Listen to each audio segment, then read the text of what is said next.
www.attableek.com, the reviver of Iman.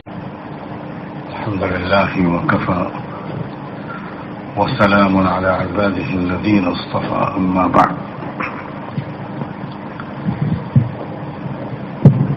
أعوذ بالله من الشيطان الرجيم.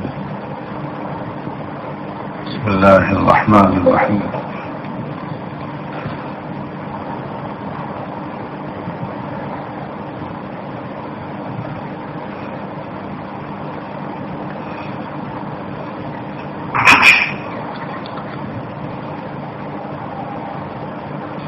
يا أيها الذين آمنوا آمنوا. سبحان ربك رب العزة عما يصفون وسلام على المرسلين والحمد لله رب العالمين. اللهم صل على سيدنا محمد وعلى آل سيدنا محمد وبارك وسلم. اللهم صل على سيدنا محمد وعلى آل سيدنا محمد وبارك وسلم. اللهم صل على سيدنا محمد وعلى آل سيدنا محمد وبارك وسلم.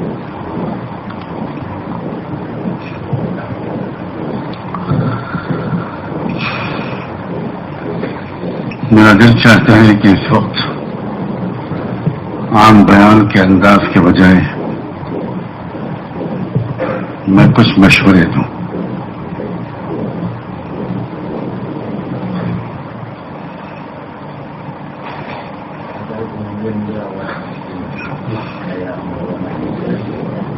پہلے تو اس بات پر خوشی کا اظہار کرنا ہے اور اللہ کا شکر ادا کرنا ہے کہ اللہ تعالیٰ نے آپ کو اس بات کی توفیق دی کہ آپ اس ملک میں رہتے ہوئے اپنی اسلامی آئیڈینٹی اور کلچر کو برابر مینٹین کرنے کی کوشش کر رہے ہیں. یہ اللہ تعالیٰ کا بہت بڑا فضل ہے اور خاص طور پر گجرات کی جو کمیونٹی ہے، علماء ہوں، بزنس مین ہوں، مرد ہوں یا عورتیں ہوں، دنیا میں اکثر جگہ پر یہی دیکھا جاتا ہے کہ ان کو خاص طور پر اللہ تعالیٰ کی طرف سے ایک توفیق ملی ہوئی ہے. عام طور پر لوگ جب دوسرے ملکوں میں جاتے ہیں تو بہت بدل جاتے ہیں.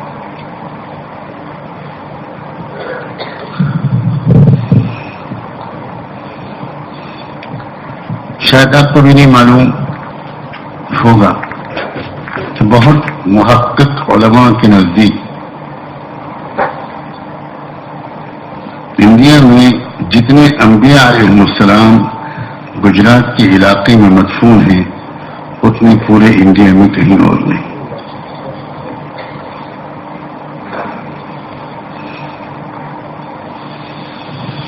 شاید یہ اسی کی برکت ہے. اللہ تعالیٰ نظر بد سے بچائے اور آپ کی یوتھ کو، آپ کے نوجوان لڑکوں اور لڑکیوں کو، آپ کی آنے والی جنریشنز کو بھی انہی ویلیوز کو اور اسی انداز کو اپنے سینے سے لگائے رکھنے کی توفیق.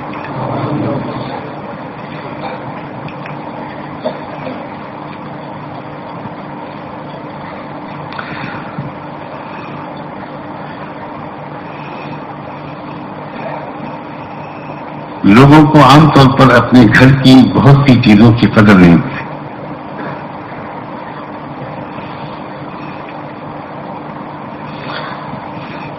کہتے ہیں گھر کی مرغی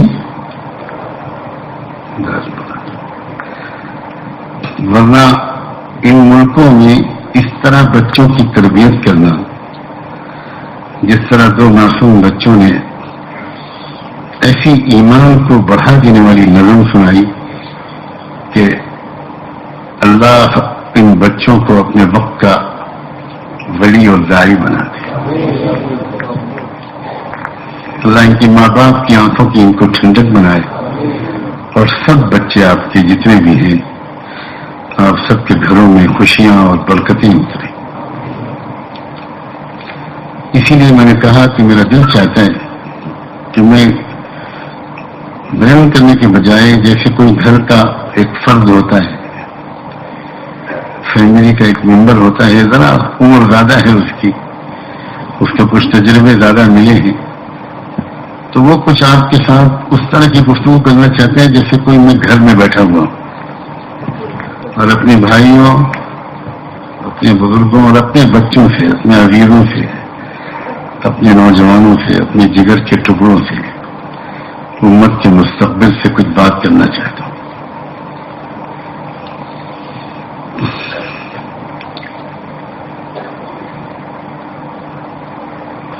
پہلا سبق تو یہی ہے کہ اللہ بہت بڑا ہے.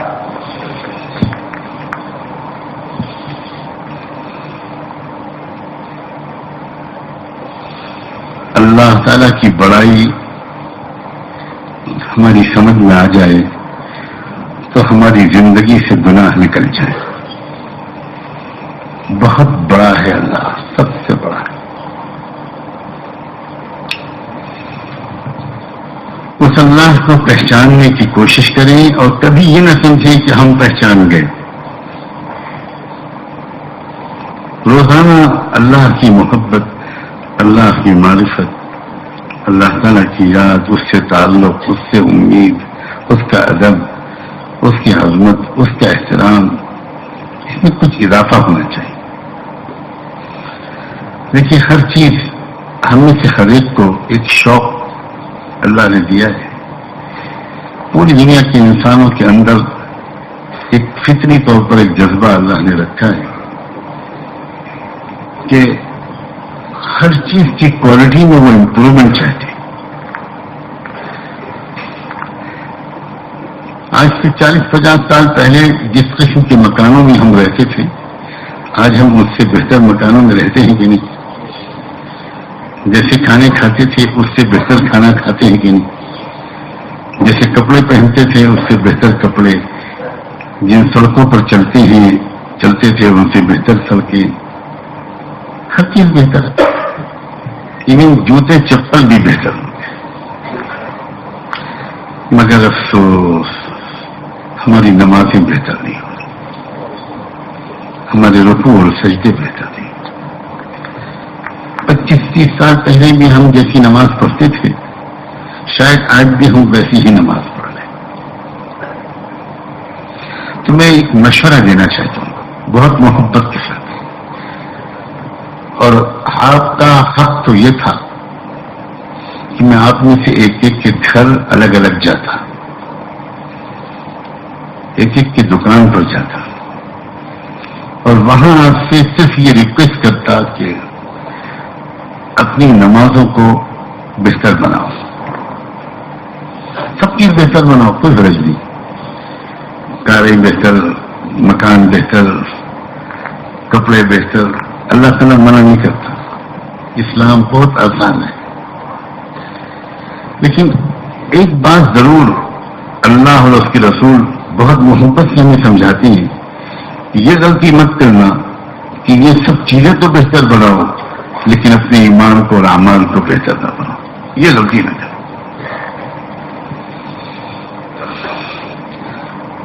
ان چیزوں کو بہتر بناتے ہوئے بالکل سیریسلی اپنا جائزہ ہر شخص خود لے, کوئی دوسرا نہیں بتا سکتا کہ کیا کیا چیزیں ہیں جن میں امپروومنٹ کی ضرورت ہے میرے اندر. اگر ہر شخص خود اپنا جائزہ لے, انٹروسپیکشن کریں, تو وہ خود سمجھ لے گا کہ میرے اندر مثلا غصہ بہت ہے, مجھے غصے کو کنٹرول کرنا سیکھنا پڑے گا. میرے اندر وقت کی پابندی کی کمی ہے, وہ مجھے سیکھنی پڑے گی. میں وعدہ کر لیتا ہوں پورا نہیں کرتا, مجھے یہ سیکھنا پڑے گا. میں ذرا سے فائدے کے لیے یہ نقصان کے ڈر سے جھوٹ بول دیتا ہوں. مجھے ہمیشہ سچ بولنے کی عادت ڈالنا سیکھنا پڑے گا، کوئی مشکل چیز نہیں. پرابلم سارا یہ ہے کہ ہم میں سے اکثر لوگ اپنے اندر جھانک کر دیکھتے ہی نہیں، اپنی کمیوں کو فائنڈ آؤٹ ہی نہیں کرتے، اور کوئی فیصلہ ہی نہیں کرتے، سیریس فیصلہ کہ یہ چیز مجھے اپنے اندر سے دور کرنی ہے اور یہ چیز مجھے اپنے اندر پیدا کرنی ہے. میرا ایک مشورہ تو یہ ہے کہ جہاں آپ سب چیزوں کو بہتر بنانے کی کوشش کر رہے ہیں، وہاں اپنے ایمان کو، اپنی نمازوں کو، اپنے اخلاق کو، ہر چیز کو بھی ضرور بہتر بنائیے.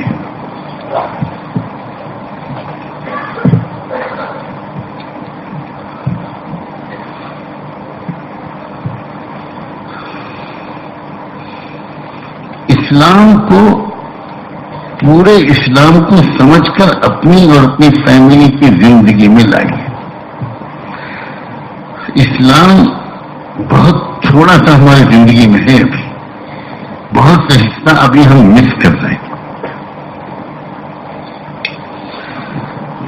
بڑی خوشی کی بات ہے کہ آپ نے اپنے ملکوں میں، شہروں میں مدرسے بنائے اور بچے اپنے اسکول میں پڑھنے کے ساتھ ساتھ مدرسہ میں بھی پڑھتے ہیں، مکتب میں بھی پڑھتے ہیں. بہت خوشی کی بات. امید ہے کہ آپ نے اپنی بچیوں کے لیے بھی یہی انتظام کیا ہوگا، اور بچوں اور بچیوں کی اچھی تربیت ضرور کیجیے. آج کل کی جو لائف اسٹائل ہے اس میں پیرنٹس اپنے بچوں کے ساتھ زیادہ بیٹھتے نہیں، ٹائم نہیں،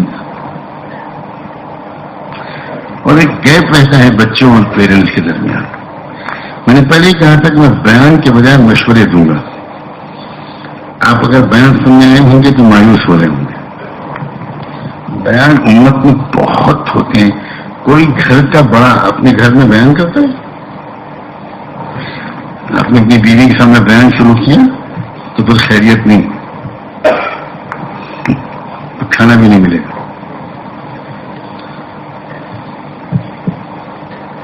مسلمانوں میں بیان کا رواج بہت بڑھ گیا ہے، مجھے اس سے اتفاق نہیں ہے، میں اس سے بالکل ایگری نہیں کرتا. پریکٹیکل باتیں کرنے کا رواج کم ہو گیا، ٹو دا پوائنٹ باتیں کرنا اور بیماریاں بتانا، ان کی دوا بتانا، اس کا رواج کم ہو گیا ہے. اس کے بجائے ایسا بیان سننے میں مزہ آتا ہے جس کے کسی حصے پر عمل کرنا ہی نہیں. قصے سننے ہیں، تیسرے چوتھے پانچویں آسمان کی سیر کرنی ہے، تھوڑا سا رو لینا ہے تو ختم.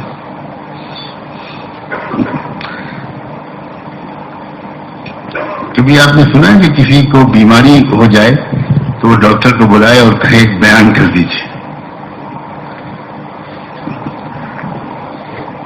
اس لیے میں اس انداز سے بات کر رہا ہوں.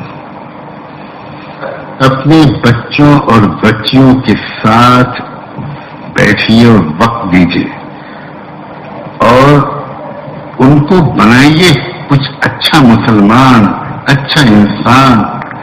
ان کے ساتھ بیٹھیے، ان سے پیار محبت کے ساتھ، دوستانہ اور فرینڈلی انداز سے ان کے اندر صفات پیدا کرنے کی کوشش کیجیے. واقعات سنائیے، ان کو قصے سنائیے. صرف مدرسے میں نہیں ہونا چاہیے، گھر گھر ہونا چاہیے.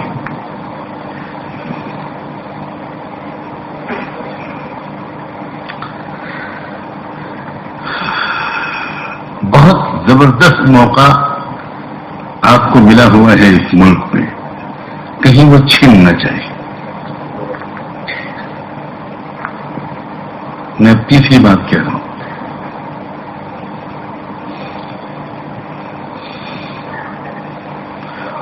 اللہ کرے میری یہ بات پورے ساؤتھ افریقہ کے مسلمانوں تک پہنچے اور پورے افریقن کانٹیننٹ کے مسلمانوں تک پہنچے.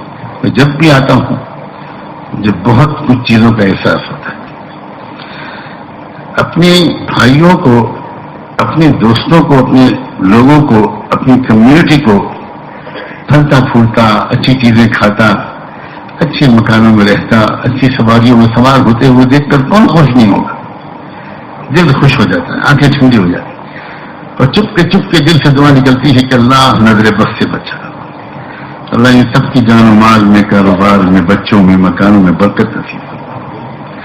لیکن میں ایک بات کہوں، اصل بات میں وہی کہنا چاہتا ہوں، مجھے اس کے ساتھ ساتھ بہت سخت درد لگتا ہے کہ یہ چین، سکون، امن و اطمینان اور یہ اچھی اچھی غذائیں کتنے دن کی مہمان ہیں۔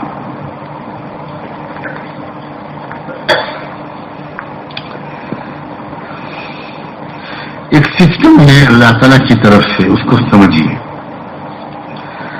اگر ہم نے اللہ کے دیے ہوئے مال کو اپنی ملکیت سمجھنے کے بجائے اللہ کی طرف سے ایک امانت سمجھا، اور یہ سمجھا کہ اس میں سے ایک حصہ مجھے اپنے اوپر خرچ کرنا ہے، اپنی فیملی پر خرچ کرنا ہے، اور ایک اچھا حصہ وہ مجھے ان لوگوں پر خرچ کرنا ہے جن کو اللہ نے ڈائریکٹلی نہیں دیا۔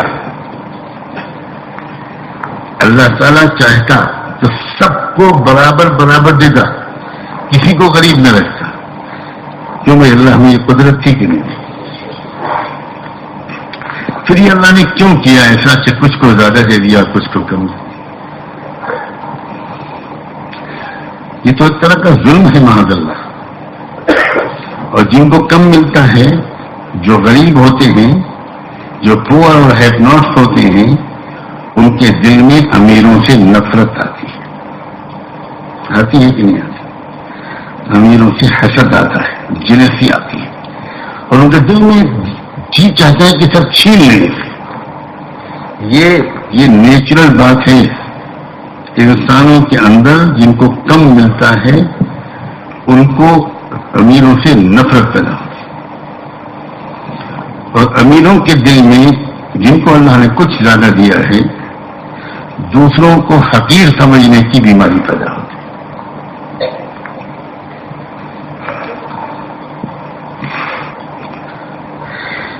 کیا اللہ یہ نہیں کر سکتا تھا کہ سب کو برابر سرابر دے دیتا؟ لیکن اللہ نے بڑی حکمت سے کچھ کو زیادہ دیا، کچھ کو کم دیا۔ جن کو زیادہ دیا اس لیے دیا ان کو، یہ بات غور سے سننا، صرف اس لیے دیا کہ اللہ تعالیٰ ان کا امتحان لینا چاہتا ہے کہ وہ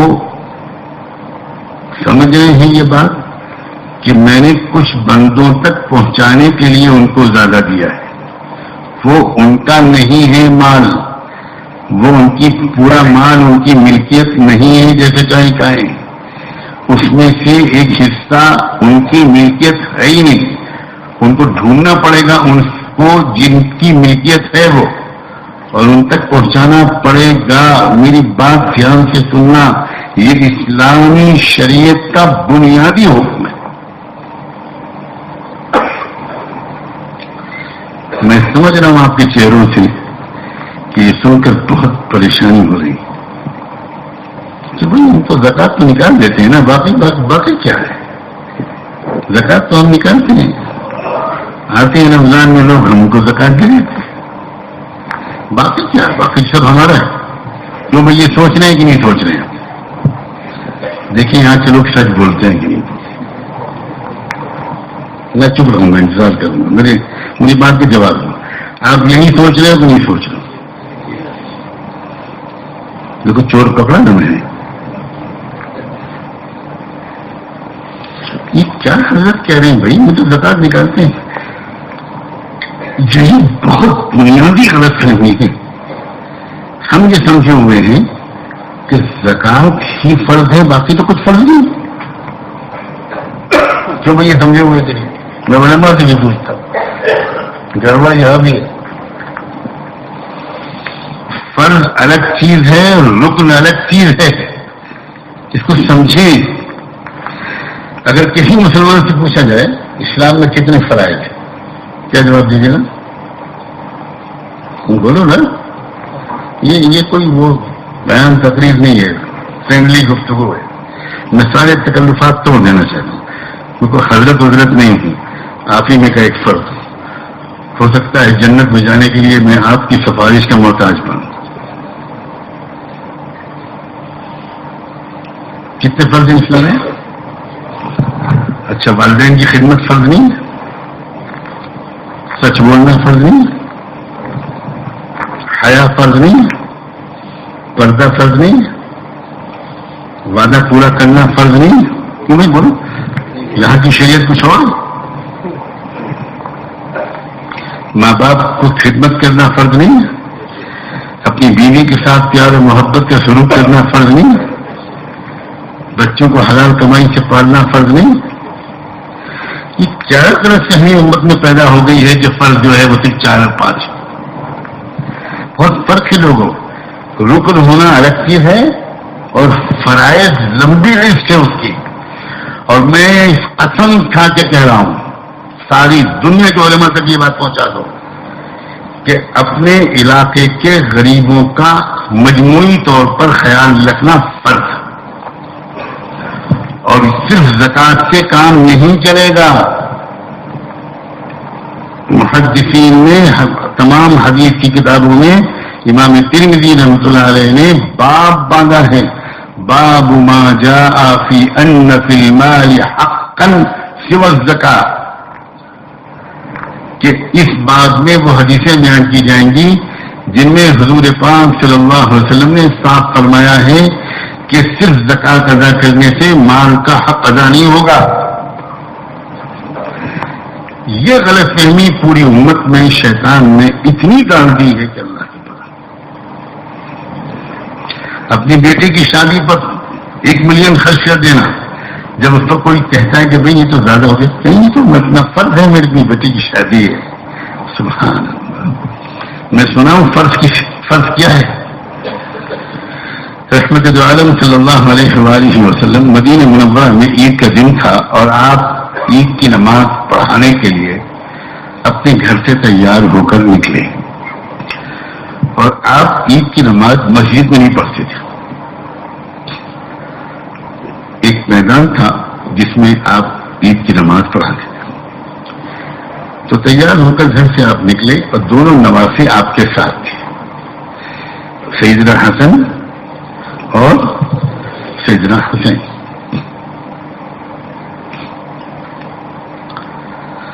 یہ بھی ایک سنت ہے کہ چاہے جتنے بڑے آپ حضرت ہوں، عید کی نماز پڑھنے کے لیے جائیں تو اپنے پوتوں، اپنے نواسوں، اپنے بچوں کو ساتھ میں لے کر جائیں.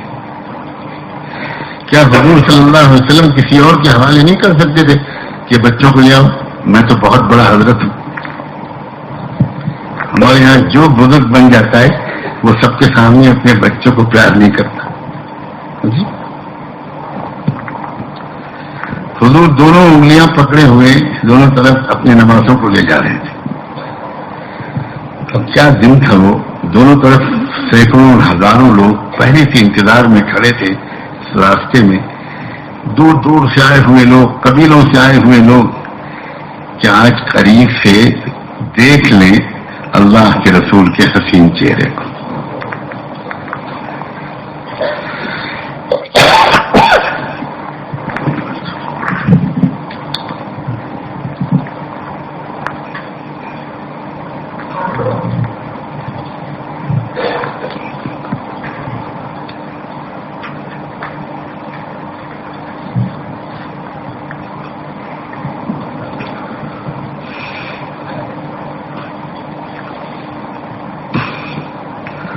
آپ عیدگاہ کی طرف جا رہے تھے کہ آپ کی نظر پڑی کہ کچھ بچے کھیل رہے ہیں اور انہی بچوں کے بیچ میں کنارے پہ بیٹھا ہوا ایک اور بچہ ہے جو کھیل میں شریک نہیں، کپڑے بھی میلے کچیلے ہیں اور بالکل چہرے سے اداس رنگین لگ رہا ہے. یہ ہو ہی نہیں سکتا تھا کہ کوئی غمگین انسان حضور کو نظر آئے اور آپ اس کے پاس سے یوں ہی گزر جائیں. یہ ناممکن تھا. چنانچہ آپ اس بچے کے پاس گئے اور اس بچے سے آپ نے پوچھا کہ کیا بات ہے تم؟ ایسے ہی بیٹھے ہو، خوش نہیں لگتے، کھیل بھی نہیں رہے ہو، کپڑے بھی تمہارے بدلے نہیں گئے، آج تو عید کا دن ہے۔ تو بچے نے اپنے آنسوؤں کو چھپانے کی کوشش کرتے ہوئے کہا، اللہ کے رسول، میں یتیم ہوں، میرے باپ کا انتقال ہو چکا ہے، اور میری ماں نے میرے باپ کے انتقال کے بعد دوسری شادی کر لی، اب نہ میرا باپ ہے نہ ماں، کون مجھے کپڑے پہنائے گا، کون مجھے نہلائے گا، کون میرے کپڑے لائے گا؟ حضور گھٹنے کے بل بیٹھ گئے اور اس بچے سے کہا، بیٹا تم مجھے آج سے اپنا باپ مان لو گے، باپ بنا لو گے؟ تو بچے کو اپنے کانوں کو یقین نہیں آیا، ہمارے خوشی سے حضور کی ٹانگوں سے لپٹ گیا۔ کیا فرما رہے ہیں آپ مجھے اپنا بیٹا بنا لیں گے؟ انہوں نے فرمایا، ہاں بیٹا، میں ابھی تم کو اپنا بیٹا بنانے کو تیار ہوں۔ بس وہ بچے کے لیے بس میں خوش ہو گیا۔ حضور اٹھے اور بجائے عیدگاہ کی طرف آگے بڑھنے کے واپس اپنے گھر کی طرف گئے۔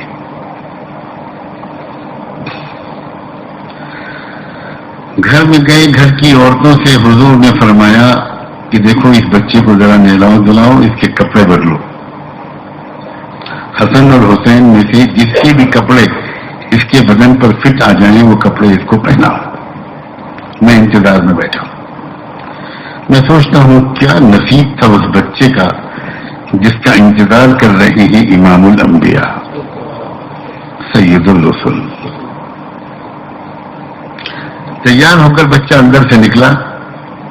اب حضور پھر عیدگاہ کی طرف چلے، مگر عجیب انداز سے، نئے انداز سے، کہ دونوں نمازیں تو پہلے کی طرح پیدل چل رہے تھے، لیکن یہ خوش نصیب بچہ اللہ کے رسول کے مبارک کندھوں پر بیٹھا ہوا تھا۔ اور جب یہ حضور پھر ایک مرتبہ گزرے اسی جگہ سے جہاں بچے کھیل رہے تھے، تو اب اس بچے نے اپنے دوستوں کو پکار کر کہا کہ دیکھو مجھے، کیا دنیا میں آسمان کی آنکھوں کے نیچے مجھ سے زیادہ خوش نصیب بیٹا آج کوئی ہے؟ مجھے کیسا باپ ملا ہے؟ یہ غریبوں کا حال پوچھنا، ان کو خوش کرنا، ان کی ضروریات کا پورا کرنا، میں شرمندگی کے ساتھ کہتا ہوں امت مسلمہ اسلام کے اس حصے کو اکثر بھول چکی ہے۔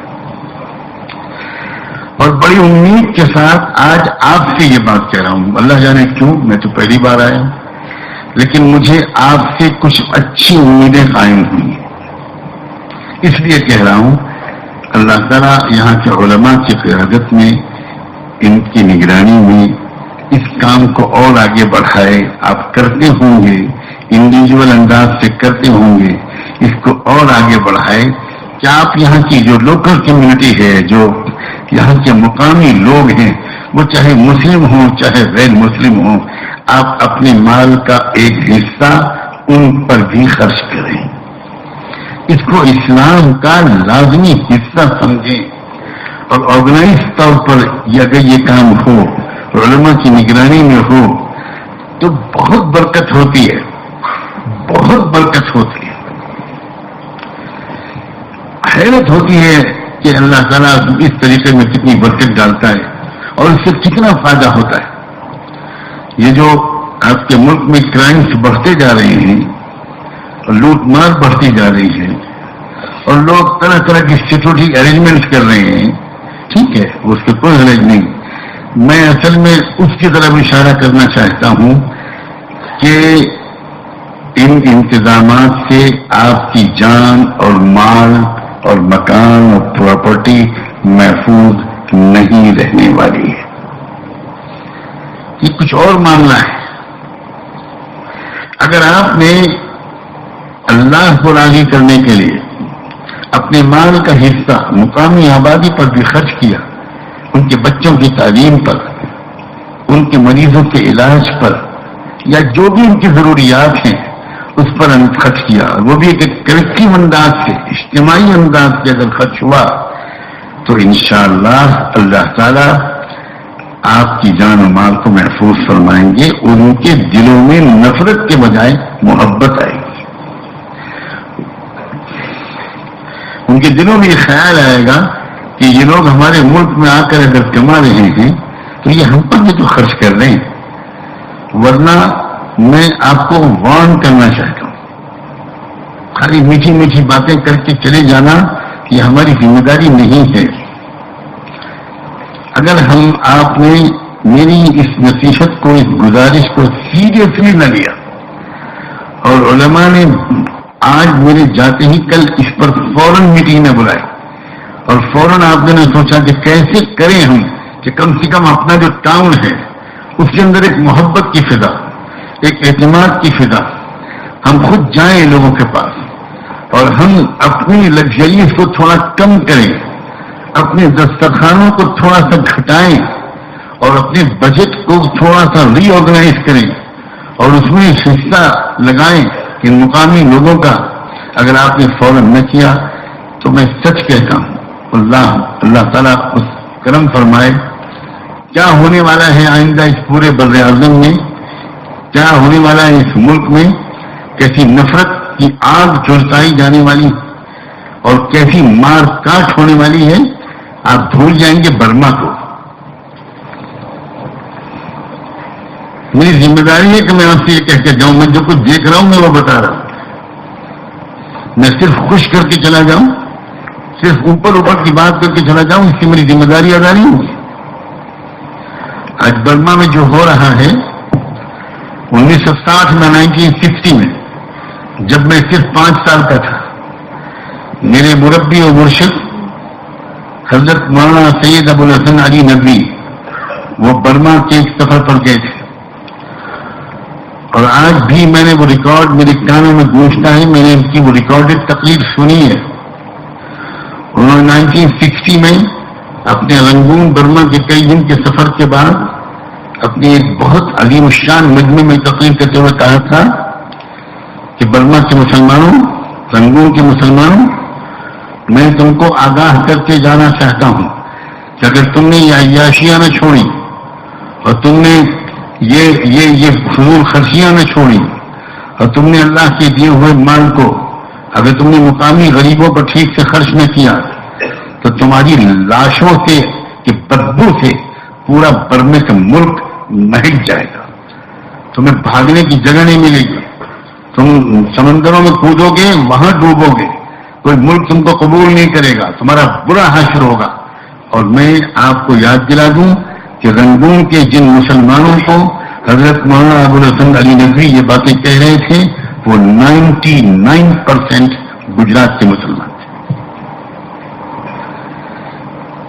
یہ بہت سی نیکیاں ہیں جس کو میں نے شروع میں اپریشیٹ کیا. بہت سی نیکیوں کے ساتھ کہیں نہ کہیں ایک کمی یہ ہے کہ لوکل کمیونٹی کے ساتھ ہمارا جو ریلیشن ہونا چاہیے, جو ایک کمیونیکیشن ہونا چاہیے, جو گیٹ ٹوگیدر ہونا چاہیے, وہ نہیں ہو پاتا. میں جانتا ہوں اس کی وجہ بہت سی کلچرل ڈفرینسز ہیں, لیکن آپ بتائیے حضور پاک صلی اللہ علیہ وسلم رحمت للعالمین تھے کہ نہیں؟ ہمیں اس چیز کو اگر آپ نے میری اس گزارش کو سیریسلی لے لیا تو انشاءاللہ پورے ملک پر سے آنے والا عذاب اٹھ جائے گا. ورنہ بہت خطرناک حالات. یہ بس سمجھیے کہ یہاں کبھی وہ سب نہیں ہوگا جو اور ملکوں میں, جس ملک میں بھی ہو رہا ہے وہاں کے لوگوں نے یہی سمجھا تھا کہ کچھ نہیں ہوگا یہاں, باقی سب جگہ ہوتا رہے گا, ہمارے یہاں کچھ نہیں ہوگا. ایسا بالکل نہیں ہے. میں رہتا ہوں انڈیا میں, لیکن میں واقف ہوں اس بات سے کہ زیونسٹ لابی جو بہت زبردست پلاننگ کر رہے ہیں وہ افریقہ کے مسلمانوں کے خلاف لوکل باشندوں کے دلوں میں نفرت کی آگ بھڑکانے کے لیے فلمیں بنا رہے ہیں, میوزک باقاعدہ اس کو شیپ دے رہے ہیں, فلمی سانگس بنا رہے ہیں, ناول لکھ رہے ہیں, تھیٹر ڈرامے ان کے اس طرح کے ہو رہے ہیں, نکڑ ناٹک اس طرح کے ہو رہے ہیں, اور بہت جلد پولیٹیکل تحریک اس رخ پر چلائی جانے والی ہے اس ملک میں جو مسلمانوں سے نفرت کی بنیاد پر ہوگی. اور ساؤتھ افریقہ کے بالکل قریب ایک ملک میں ایک بہت بڑا سینٹر قائم ہو چکا ہے جس کا یہی مقصد ہے کہ پورے افریقی بر اعظم میں لوکل کمیونٹی کے دل میں مسلمانوں سے کیسے نفرت پیدا کی جائے. اگر میں یہ بات کہہ رہا ہوں تو آپ سب گھبرائے رہیں گے. ظاہر ہے کہ مزیدار بیان نہیں ہے یہ. اگر میں غالب کا شعر سناتا اور کوئی چٹکلا سناتا تو بہت اچھا لگتا. لیکن بتائیں آپ جو جانتا ہے کہ کیا ہونے والا ہے اس کا فرض ہے کہ نہیں کہ یہ بتائیں آپ کو. اللہ تعالیٰ نے قرآن مجید میں ایسے ملکوں کے واقعات بیان کیے ہیں. کانت آمنة مطمئنة یأتیها رزقها رغدا من كل مکان فکفرت بأنعم اللہ فأذاقها اللہ لباس الجوع والخوف. اللہ نے قرآن مجید میں بستیوں کے واقعات بتائے کہ کانت آمنة مطمئنة، امن بھی تھا، اطمینان بھی تھا، peace inside and peace outside. کوئی مسئلہ ہی نہیں تھا، کوئی ٹینشن نہیں، کوئی پریشانی نہیں. یاتیہا رزقہا رغدا من کل مکان، اور ان کے روزی کی چیزیں آتی تھیں دنیا بھر سے. ماشاء اللہ آپ ہم سے زیادہ سمجھ سکتے ہیں اس آیت کا مطلب. یاتیہا رزقہا رغدا من کل مکان. لیکن اس علاقے والوں سے غلطی کیا ہوئی؟ فاکتفرت بانعم اللہ، اللہ کی نعمتوں کا وہ شکر ادا نہ کر پائے، ناشکری ان سے ہوئی. پھر کیا ہوا؟ فاذاقها اللہ لباس الجوع والخوف. تو اللہ تعالیٰ نے پھر بھوک اور ڈر اور خوف، بدامنی، ان دو چیزوں کا عذاب مسلط کر دیا. آج ہی مجھ سے آپ کے کسی محترم عالم نے کہا کہ ہمارے ہاں اب پانی کی بڑی کمی ہو رہی، بارش نہیں ہو رہی. اللہ کے بندو، میرے ایمان والے دوستو، دوسرے لوگ نہیں جانتے وہ سسٹم، وہ تو معذور ہیں. ہم تو جانتے ہیں کہ بارش کا کم ہونا ہمارے اعمال کی وجہ سے ہوتا ہے، اور بارش کا اترنا وہ بھی ہمارے اعمال سے ہوتا ہے. ہمیں تو کم سے کم یہ سسٹم تو بتا گئے محمد رسول اللہ. جن قوموں کو نہیں پتا، ٹھیک ہے، وہ معذور ہیں، وہ نہیں سمجھ پاتے کہ یہ وجہ کیا ہے، پانی کی کیوں کم ہو رہا ہے، بارش کیوں کم ہو رہی ہے، اور کیا کرنا چاہیے ہم کو. میں آپ کے ہاں ایک صلاحیت پا کر یہ بات آپ سے عرض کرتا ہوں. مجھے پتہ نہیں کوئی امید ہو رہی ہے کہ اگر آپ لوگوں نے کچھ فیصلہ کر لیا تو انشاءاللہ آپ بہت جلدی اپنی اصلاح کر دیں گے، مکمل کر دیں گے، اپنی کمیوں کو دور کر دیں گے. ہر جگہ کے بارے میں یہ امید نہیں ہوتی. بڑے بڑے شہر ہوں، بڑے بڑے قابل لوگ وہاں موجود ہوں، کوئی ضروری نہیں کہ میرے جیسے ایک آدمی کو کوئی خاص امید ہو. لیکن آپ سے مجھے امید ہو رہی ہے، آپ بڑی حد تک شاید ماحول کی خرابیوں سے محفوظ ہیں. اللہ آپ کے بچوں کو، بچیوں کو محفوظ رکھے. بہت بڑی بات ہے. آپ بہت مبارکباد کے لائق لوگ ہیں، بہت مبارکباد کے لائق لوگ ہیں. جہاں اتنی ننگاپن ہو، جہاں اتنی فحاشی ہو، اور جہاں اتنا آسان ہو ہر برا کام کرنا، وہاں آپ کے نوجوانوں کی پریشانیوں سے تقوی اور پاکدامنی کی روشنی جھلکی. بہت بڑی بات ہے، بہت بڑی بات ہے.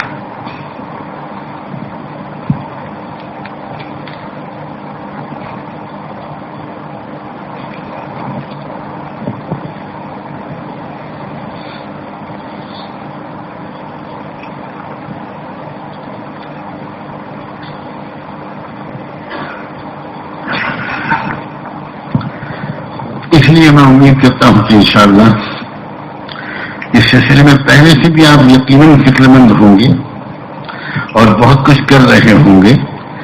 اس کو اور آگے بڑھائیے. اپنے مال کے آمدنی جو بھی ہے اس کے خرچ کرنے کا جو ایک نظام اسلام سکھاتا ہے، اس کو اپنے علماء سے پوچھ کر اپنے گھر میں شروع کیجیے. کریں گے انشاءاللہ. بہت بہت پیار سے گزارش کرتا ہوں، باقاعدہ بجٹ بنائیے نئے سرے سے بجٹ بنائیے، اور اس بجٹ میں ایک حصہ ہو کہ میں چاہے میری تھوڑی آمدنی ہوگی لیکن میں کچھ نہ کچھ ضرور اس میں سے نکال کر اپنے علاقے کی جو تقاضے ہیں، اپنے علاقے کے دینی مدرسے کے تقاضے، مکتب کے تقاضے، اپنے علاقے کے اور لوکل جو غریب بھائی بہنیں ہیں ان کے بچوں کا مسئلہ، چاہے وہ مسلم ہو چاہے نان مسلم، ان پر ہم خرچ کریں گے. تھوڑا سا اپنے تھوڑا سا جتنا آپ ہمت کر سکیں اتنا نکالیے. میں خوشخبری سناؤں، کتنے لوگوں کا پیسہ زیادہ تر دوا علاج میں خرچ ہو رہا ہے، کتنا پیسہ مہینے میں ڈاکٹر کو دواؤں میں خرچ کرنا پڑ رہا ہے. جو لوگ اپنے پیسے کو بجٹ کو ٹھیک سے بنا کر اپنی آمدنی کو غریبوں پر خرچ کرنے کی شروعات کرتے ہیں، وہ تھوڑے ہی دن میں یہ تجربہ کرتے ہیں کہ ہمارا جو ادھر ادھر خرچ ہو رہا تھا ڈاکٹروں پر اور دواؤں پر وہ تو بہت کم ہو گیا. اللہ تعالیٰ نے صحت دے دی، بیماریوں سے بچا دیا. برکت اسی کا نام ہے. فضول ادھر ادھر جو پیسہ برباد ہوتا ہے وہ سب برباد نہیں ہوتا.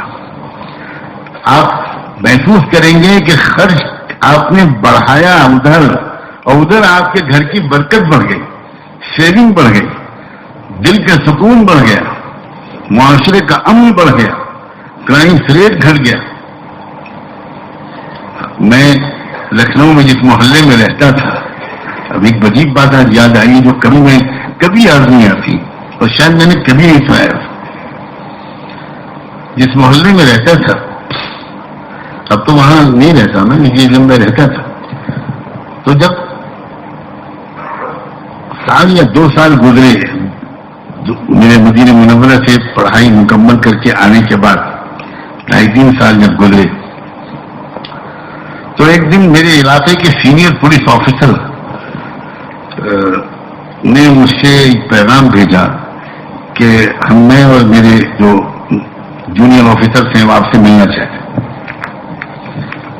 تو میں نے کہا بہت اچھا، فلاں وقت پر آپ لوگ آ جائیں. تو ایک 3-4 سینئر آفیسرز تھے اور ان کے ساتھ کوئی جونیئر لوگ تھے، وہ آئے اور مٹھائی کا ڈبہ لے کر آئے. تو پولیس والے مٹھائی کا ڈبہ کسی اور کو دیں، یہ تو یقین ہی نہیں آتا. وہ بھی انڈیا کی پولیس، وما ادراک ما انڈیا کی پولیس. وہ تو آپ کے کپڑے بھی اگر اتروا لیں تو کچھ کم نہیں. تو انہوں نے سب سے پہلے مجھے وہ ڈبہ پیش کیا. میں نے کہا کیا بات کیا ہے، آپ پہلے مجھے بتائیے کہ یہ کیا ہے. ایک تو آپ کی ملاقات، پھر آپ یہ ڈبہ. انہوں نے کہا کہ ہمارے یہاں میٹنگ ہوئی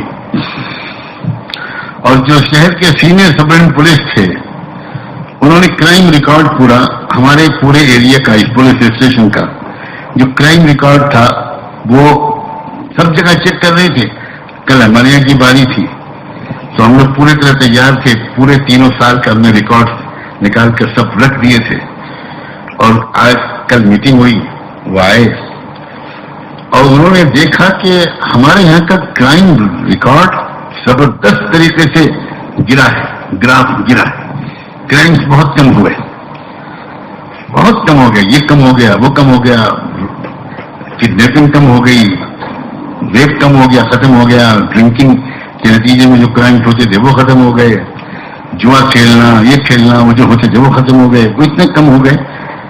تو انہوں نے SSP صاحب نے ہم سے پوچھا کہ یہ کیا معاملہ ہے، آپ لوگ پورے شہر میں سب سے زیادہ کرائم کنٹرول آپ کے علاقے میں ہوا ہے. تو میں زبان سے سچ نکل گیا. انہوں نے کہا کہ میں نے کہا سر اصل میں بات ہی ہے، ہمارے یہاں ایک مولانا صاحب رہتے ہیں اور وہ عجیب دیوتا قسم کے آدمی ہیں. وہ جتنے علاقے کے کرمنل تھے وہ سب کے گھر جاتے اور ہم کو اس بات کا پتہ نہیں تھا. انہوں نے ہم کو بھی بہت دن کے بعد پتہ چلا. ان کرمنلس نے ہم کو بتایا کہ جب ہمارے ریکارڈ میں جو کرمنل تھے اور جب بھی شہر میں لا اینڈ آرڈر کا مسئلہ کھڑا ہوتا ہے تو آپ سب جانتے ہیں کہ پولیس پہلے سے پریکاشنری میجرز کے طور پر جو ان کی لسٹ میں ہوتے ہیں 50 شیٹرز یا کرمنل، ان کو ڈیٹین کر لیتے ہیں، اریسٹ کر لیتے ہیں، گرفتار کر لیتے ہیں. تو وہ کہا کہ ہم نے جب پہلے سال ہی میں جب فلاں دیوالی کا تہوار یا ہولی کو چیز آئی، کچھ لا اینڈ آرڈر کا پرابلم ہوا، تو ہم نے ان کو ڈیٹین کرنے کی کوشش کی. تو اب جو ہم نے ان کو بلایا، پولیس ان کو لے کر آئی، تو ایک دم بدلے ہوئے، وہ ایک دم سوریا بھی ان کا بدلا ہوا. ان کا بھائی آ گئے، وہ انہوں نے کوئی رجسٹر نہیں کیا. تو میں نے کہا بھائی تم تو کیا ہوا تمہارا؟ ان کا ہم نے سب چھوڑ دیا، آپ اگر ہم کو گرفتار کرنا چاہیں گرفتار کر لیجیے، ہماری نماز کا انتظام کر دیجیے، باقی ہمیں کچھ نہیں چاہیے. تو یہ کیا ہوا؟ نماز کا انتظام کیوں؟ نماز کا انتظام ان کا نہیں، ہم لوگ زندگی بدل گئے. تو ہم لوگوں نے یہ دیکھا کہ جتنے کرمنلس تھے ہمارے یہاں تقریباً 30-40 بڑے بڑے، سب بدل گئے. اور بہت عجیب ماحول اس پورے علاقے کا ہو گیا کہ اب ہم لوگ بہت اطمینان سے رہتے ہیں. تو ایس پی صاحب نے کہا کہ بھائی میں تو کل ان سے نہیں مل پاؤں گا، میری کل چیف منسٹر کی میٹنگ ہے، تو میری طرف سے ایک مٹھائی کے ڈبہ ان کو دے کر آنا اور ان سے میری ملاقات کا ایک وقت دے دینا. عزیزوں، ہم سمجھتے نہیں اس بات کو کہ علاقے کے اندر کرائمز کا خالی تماشا ہم کو نہیں بننا چاہیے.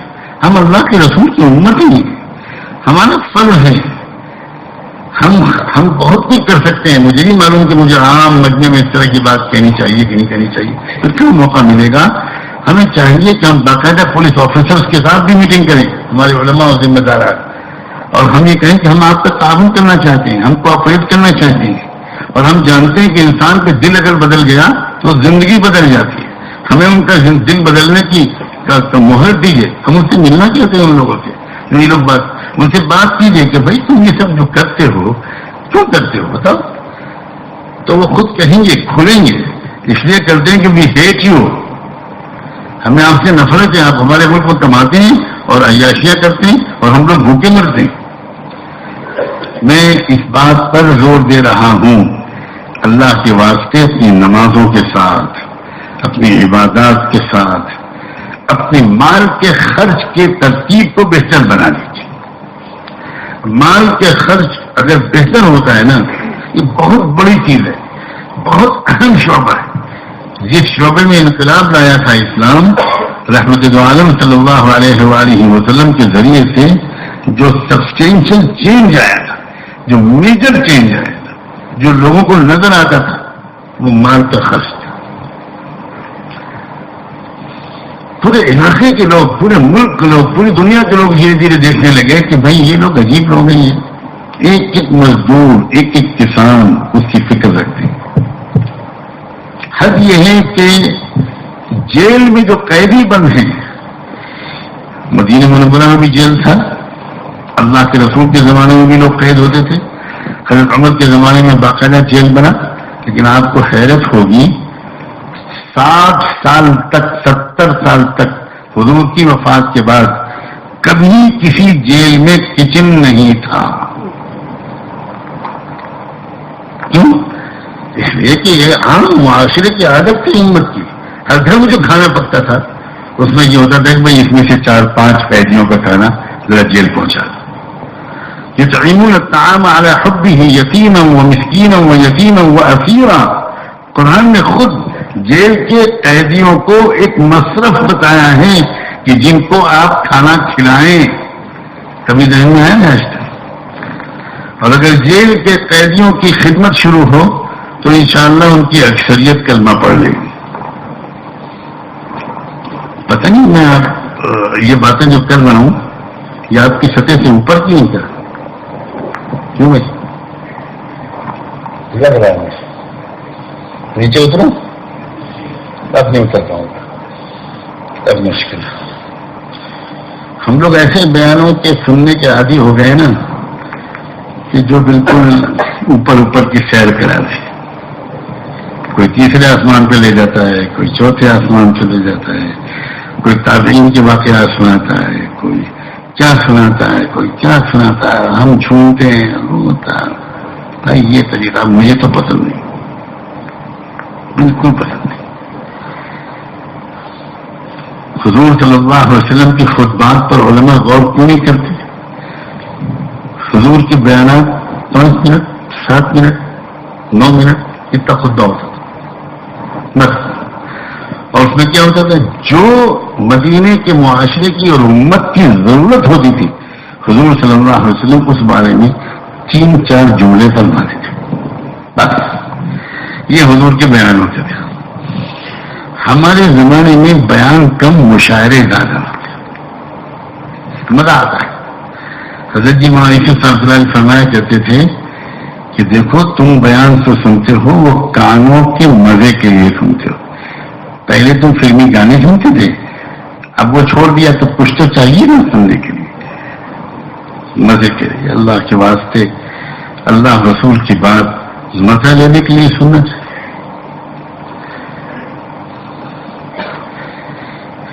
اگر علماء, یہاں کے علماء اور دانشور حضرات سمجھدار لوگ میری اس بات کو اللہ کرے کہ سیریسلی لیں اور وہ مکتب اور مدرسے کو آگے بڑھاتے ہوئے بچوں کی اچھی تعلیم کرتے ہوئے نوجوانوں کے لیے بھی یقیناً وہ کچھ نہ کچھ کرتے ہوں گے.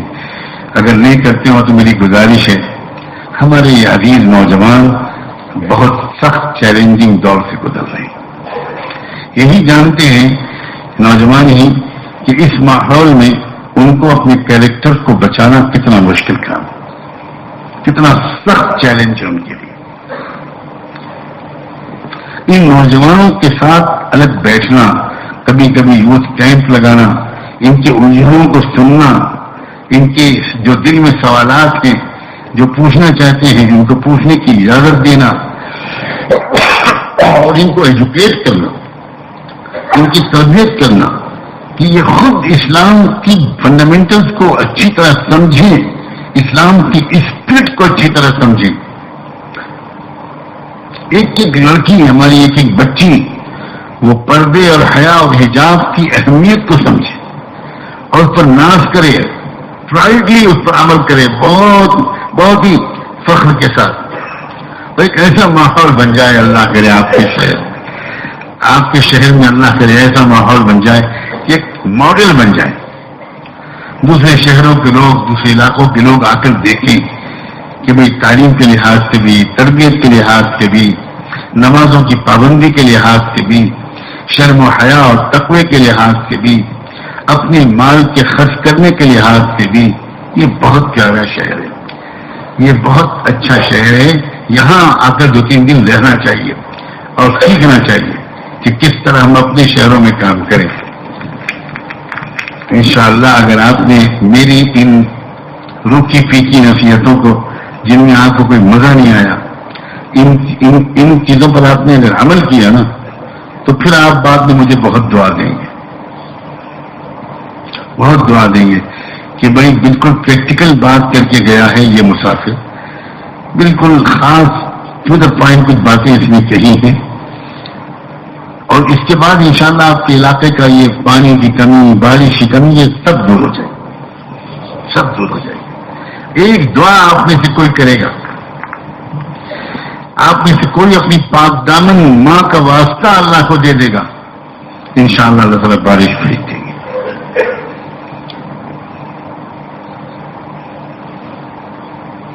ذنون مصری نہیں, ان کے زمانے کا واقعہ نہیں ہے, یہ دوسرے زمانے کا واقعہ ہے کہ ایک علاقے میں زبردست ڈراٹ پڑا اور لوگ پریشان ہو گئے. طے ہوا کہ بھئی اب نماز استسقاء پڑھو, نکل جاؤ سب لوگ, اور میدان میں اللہ کے سامنے گڑ گڑا کر توبہ مانگو, توبہ کرو, جب تک بارش نہ ہو واپس نہیں آنا. چاہے 1 دن گزر جائے, چاہے 2 دن گزر جائے, چاہے 3 دن گزر جائے, مانگتے ہی رہنا ہے. اور وہ مانگتے رہے مگر بارش نہیں ہوئی, پریشان ہو گئے لوگ. اسی راستے سے ایک قافلہ گزر رہا تھا, اس قافلے میں ایک عورت بھی تھی اونٹ پر سوار, اس کے ساتھ میں اس کا بیٹا تھا, جوان بیٹا. جب مجمع کو اس طرح روتے اور دعا مانگتے اس عورت نے دیکھا تو اس نے بھیجا اپنے بیٹے کہ جا کر دیکھ کے آؤ. کیا بات ہے، یہ لوگ کس لیے دعا مانگ رہے ہیں، کیا پریشانی ہے؟ بیٹے نے آ کر معلوم کیا، واپس آ کر اپنی ماں کو بتایا کہ اماں یہاں پر اس علاقے میں بارش نہیں ہو رہی اور لوگ دعا کر رہے ہیں، اللہ سے معافی مانگ رہے ہیں، توبہ کر رہے ہیں۔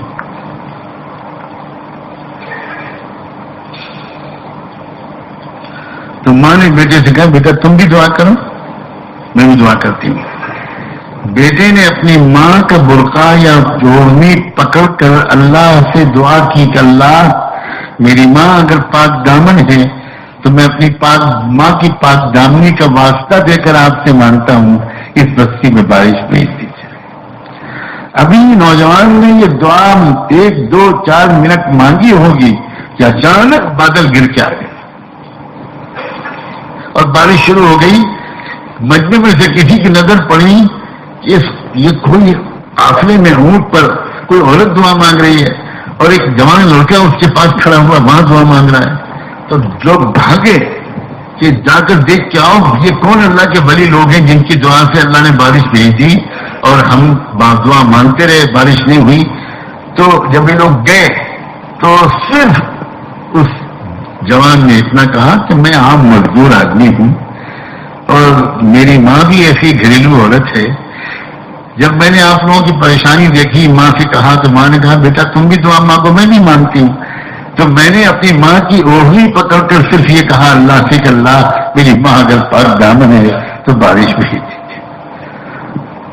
تو عزیزوں کبھی ایسا بھی ہو سکتا ہے کہ اگر پورا شہر متفکر ہو جائے، توبہ کرے، اللہ کی طرف رجوع کرے، اپنی زندگی سے غلطیوں کو نکالے تو کسی ایک کی دعا سے بھی قسمت بدل سکتی ہے۔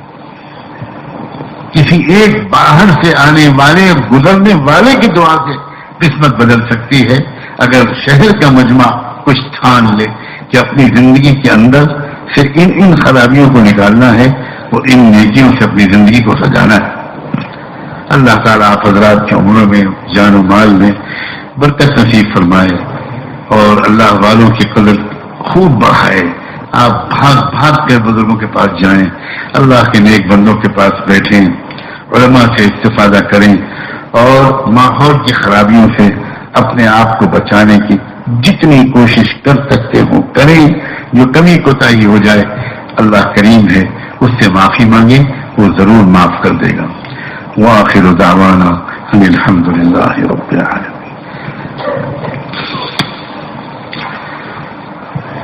عزیزو، دعا بہت بڑی نعمت ہے اللہ کی۔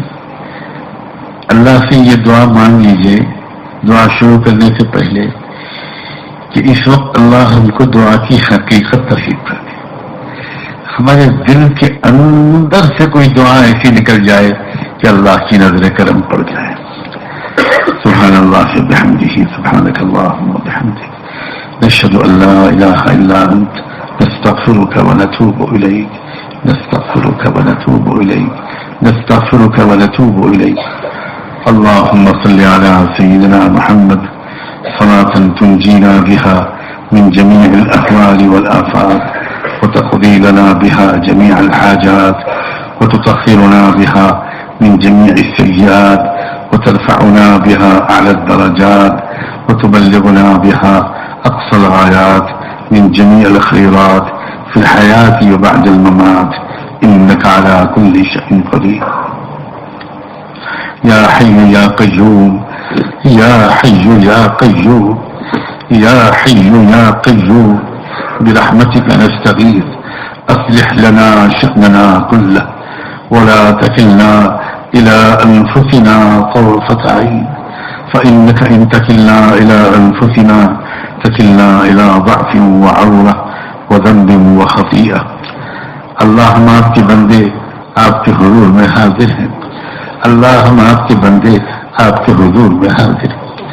اللہ بہت شرمندہ ہیں، دل سے اقرار کرتے ہیں کہ بہت موقع آپ نے ہم کو دیے، اگر ہم نے ان موقعوں سے فائدہ اٹھایا ہوتا تو آج ہمارا ایمان بہت مضبوط ہو گیا ہوتا، ہماری نمازیں بہتر ہو گئی ہوتی ہیں، ہمارے اخلاق بہتر ہو گئے ہوتے، لیکن ہم نے ان موقعوں سے فائدہ نہیں اٹھایا اور اب یہ حالت ہے کہ سر کے بالوں سے لے کر پیروں کے ناخنوں تک گناہوں میں لطف ہیں. آپ کی قسم ہم مسجد میں آنے کے لائق نہ تھے. اللہ، اگر آپ مسجد کے دروازے پر فرشتوں کو کھڑا کر دیتے اور فرشتے ہم میں سے ایک ایک کو تھپڑ مار کے بھگا دیتے کہ تیرا یہاں کیا کام ہے، ہم جانتے ہیں تو کیسے کیسے گناہ کرتا ہے، تو یہاں نہیں بیٹھ سکتا. اللہ، مہربانی آپ کی، شفقت آپ کی، پیار آپ کا، رحم آپ کا. آپ نے جب یہاں تک پہنچا دیا تو اب معاف بھی کر دیجیے، اب معاف بھی کر دیجیے، اب معاف کر دیجیے، اب معاف کر دیجیے، آج معاف کر دیجیے. اللہ، ہم کچھ نہیں مانگتے، معافی مانگتے. اللہ معاف کر دیجیے، اللہ آج معاف کر دیجیے، اللہ آج معاف کر دیجیے. اللہ آج معاف کر دیجیے، آج سارے گناہ معاف کر دیجیے. اللہ، مجرم ہیں ہم، بہت شرمندہ ہیں ہم. آپ کے عذاب سے کیسے بچیں گے اللہ؟ اللہ کہاں بھاگ کر جائیں گے اللہ؟ اللہ، آپ کی پکڑ بہت سخت ہے، آپ کا غصہ بہت سخت ہے.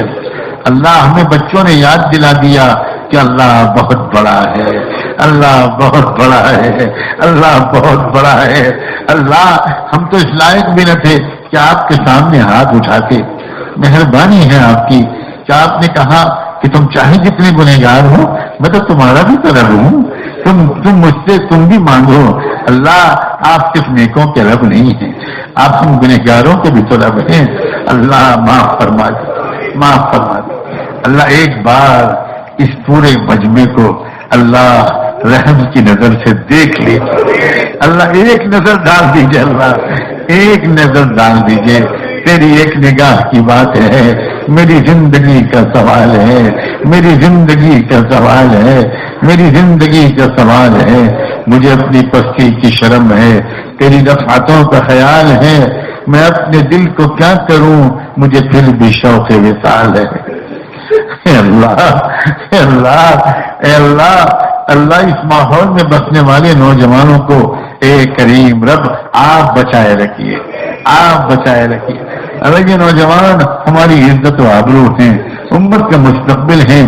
اللہ، اللہ اپنے کرم سے پورے شہر کی حفاظت فرما، اہل ایمان کی حفاظت فرما، ان کے جان و مال کی حفاظت فرما، ان کی عزت و آبرو کی حفاظت فرما، ان کے کاروبار کی حفاظت فرما. اے رب کریم، اے رب کریم، اے رب کریم.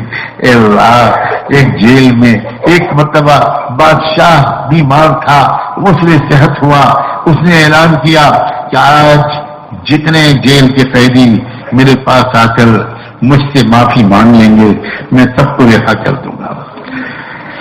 جیل میں اعلان ہوا، سارے قیدیوں میں ہلچل مچ گئی. ایک قیدی پھانسی کی کوٹری میں تھا، پیروں میں بیڑیاں پڑی تھیں، ہاتھوں میں ہتھکڑیاں پڑی تھی.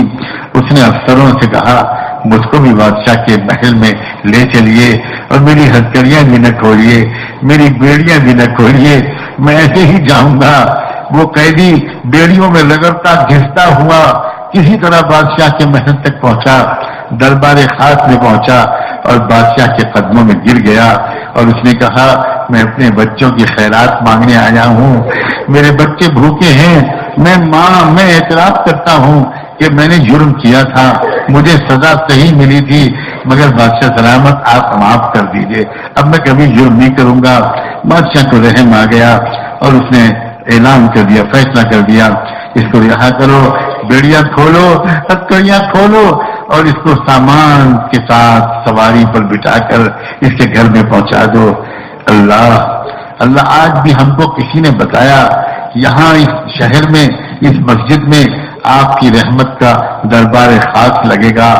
ہم بھی اپنی گناہوں کی بیڑیوں میں گھسٹتے ہوئے آئے ہیں. اللہ، اللہ اسی مجرم کی طرح اقرار کرنا چاہتے ہیں کہ ہم واقعی گنہگار ہیں، بس آپ معاف کر دیجیے. اللہ آپ تو اس بادشاہ سے زیادہ مہربان ہیں. اللہ، اللہ آپ معاف کر دیجیے، آج ہماری معافی کا فیصلہ کر دیجیے، ہمارے دل بدل دیجیے، ہمارے اخلاق بدل دیجیے، ہمارے اندر سے گناہوں کا کھوٹ نکال دیجیے. اللہ ہم گناہوں سے تنگ آ گئے ہیں. اللہ چاہتے ہیں گناہ چھوڑنا مگر نہیں چھوٹ پاتے.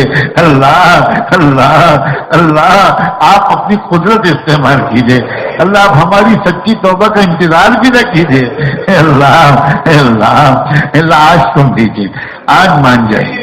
اللہ سفید داڑھی والے بھی تو رو رہے ہیں، اللہ نوجوان بھی آپ کے سامنے شرمندہ ہیں، اللہ بچے بھی، معصوم بچے بھی رو رہے ہیں، اللہ کسی کا آنسو تو آپ کو پسند آ رہا ہوگا، اللہ کسی کی شرمندگی اور کسی کی آمین تو آپ کو پسند آ رہی ہوگی، اسی کے توفیل آج آپ معاف کر دیجیے۔ اے اللہ یہ گنہگار مسافر اللہ بیماریوں سے زار و نزار اللہ آپ سے آج معافی مانگتا ہے، اس کو بھی معاف کر دیجیے، اللہ مجھے بھی معاف کر دیجیے، مجھے بھی معاف کر دیجیے، اللہ مجھے معاف کر دیجیے، معاف کر دیجیے، اللہ معاف کر دیجیے، اللہ معاف کر دیجیے، اللہ معاف کر دیجیے، اللہ ہمیں تقویٰ دے دیجیے، اللہ اپنی محبت دے دیجیے، اللہ ذکر کی لذت دے دیجیے، اللہ تہجد کی لذت دے دیجیے، اللہ مناجات کی لذت دے دیجیے، اچھی نماز کی سعادت دے دیجیے، اللہ اپنے مال کو خرچ کرنے کا طریقہ سکھا دیجیے،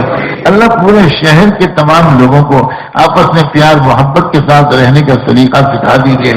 اے اللہ ہمارے یہ دوست احباب جہاں جاتے ہیں مکتب مدرسہ شروع کرتے ہیں، مسجد بناتے ہیں، اپنے بچوں کو اس میں پڑھاتے ہیں، اللہ ان کو بہترین جزائے خیر عطا فرما، بہترین جزائے خیر عطا فرما۔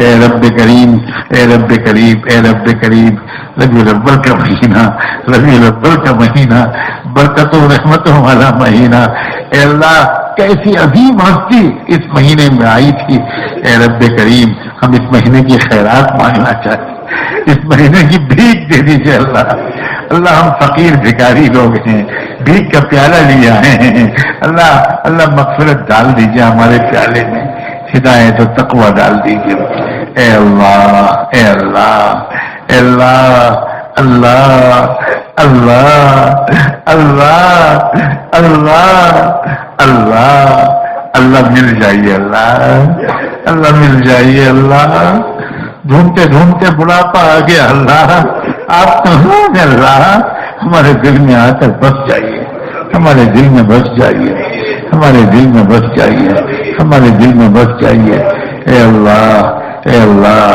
اے اللہ ہمیں حقیقی نیکی عطا فرما اور پورے دین اور شریعت پر عمل کرنے کی ہمیں توفیق عطا فرما۔ اے اللہ بستی کے تمام مسلمانوں کو آپس میں مل جل کر رہنے کی توفیق عطا فرما۔ اے اللہ ایک گزارش اور ہے، ایک التجا اور ہے، ہم سب کے نام لے کر، ایک ایک کا نام لے کر رحمت دو عالم صلی اللہ علیہ وآلہ وسلم کی خدمت اقدس میں ہم سب کی طرف سے درود السلام بھجوا دیجیے، درود السلام بھجوا دیجیے، اللہ ایک بار اس دربار میں ہمارا نام آ جائے، اللہ سلام پہنچے گا تو وہ جواب ضرور دیں گے، اور جب وہ جس کو سلامتی کی دعا دے دیں گے اللہ اس کی دنیا اور آخرت دونوں بن جائے گی۔ اللہ ہماری طرف سے، ہم میں سے ایک ایک کی طرف سے، ہماری بیوی بچوں کی طرف سے، ہمارے والدین کی طرف سے، ہمارے محسنوں کی طرف سے اے رب کریم ان کی خدمت میں درود و سلام بھجوا دیجیے، اور یہ پیغام کہ آپ کے امتی شرمندہ ہیں، آپ کے امتی شرمندہ ہیں، آپ کے امتی شرمندہ ہیں۔ رب اغفر وارحم وانت خیر الراحمین، وصلی اللہ تعالی علی خیر خلقہ سیدنا محمد وعلی آلہ وصحبہ اجمعین برحمتک یا ارحم الراحمین۔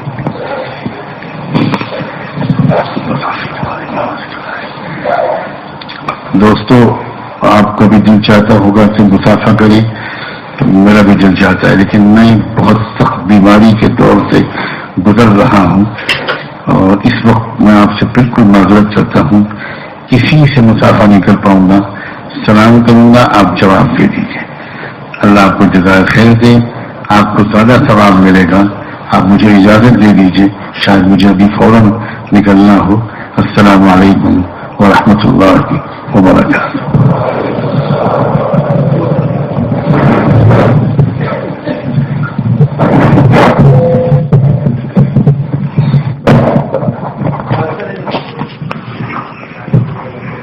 www.attableek.com, the reviver of